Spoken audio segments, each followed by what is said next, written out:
Alright guys, so today we are going to do traditional salad mix. It's really simple.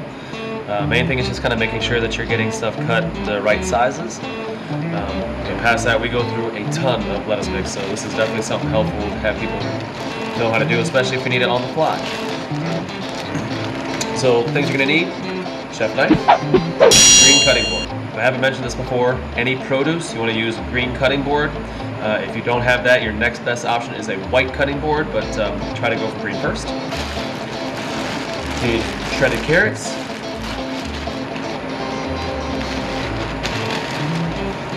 green leaf lettuce. You will need a Lexan, one of these pans. We put wings in them sometimes too. And that's really it. So main thing, you get your lettuce, inspect it, because sometimes, especially depending on the time of year, you can get like mushy parts in the middle. And if you cut into it and then mix that in, then we have to spend a whole lot of time trying to pick it out when we're actually making salads and stuff. So it's a waste of labor, it's a waste of time, and then you have to worry about sending a mushy salad to somebody out, in the dining room, a customer, which we definitely don't want. So one of the first things, you want to trim off this back layer. You can see right now these have some brown parts to them. So it's just because it's been exposed to the air longer, so those are the parts that are oxidized.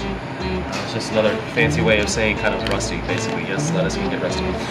So always work with what you can handle. You don't want to get these giant bunches of lettuce where you can't properly cut it. So get small bunches. This is pretty comfortable for me. I might be able to do a little bit more, but the main thing is just making sure that you don't have these giant bunches, because when you're cutting lettuce especially, you want to be able to slice through it. Okay, and the reason for that is because it's a plant. Plants have chlorophyll inside. So if you're not slicing through it, if you're just mashing it like that, what's going to happen is it's going to break the cells and actually crush them, and then that causes that chlorophyll inside. Even though this has been picked, it causes it to brown a lot faster, and then your lettuce looks like crap, and then you have people who are upset that they spent money on buying a salad. So what I did was I cut it lengthwise, I turned it, and then I cut it to where you've got these pieces that are almost cube shaped. It's just a small kind of cube. It's like a bite size, okay? So take your time, do this properly. You don't have to rush through this just to get it done, because if you get something other than this, you get these really big chunky pieces. That's not what we want. It means that we'll run through the lettuce faster. It makes it harder for customers to eat the salad, and then they get upset.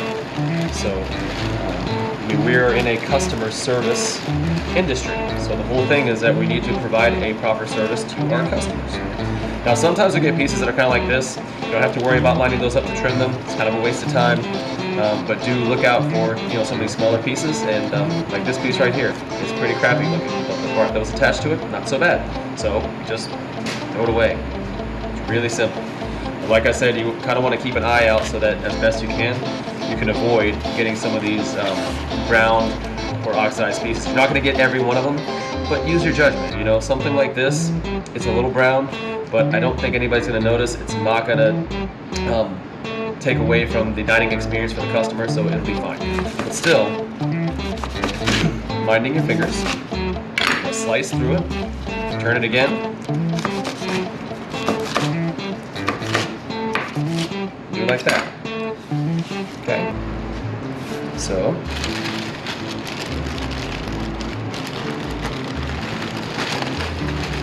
we're going to go ahead and continue this until we get the whole pan. Alright, so this is what we're looking for.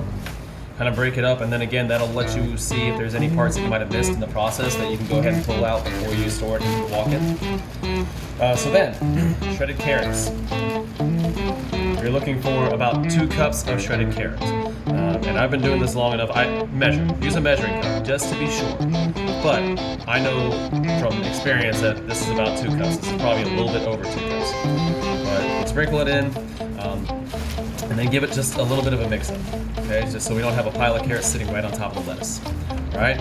After that, put a lid on it. Put a label on this narrow side here. Okay, not the big broad side, but the narrow side, because the storage is easier to see the labels on this side.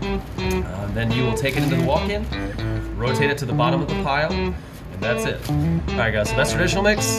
Hope you dig it. We will catch you on the next one.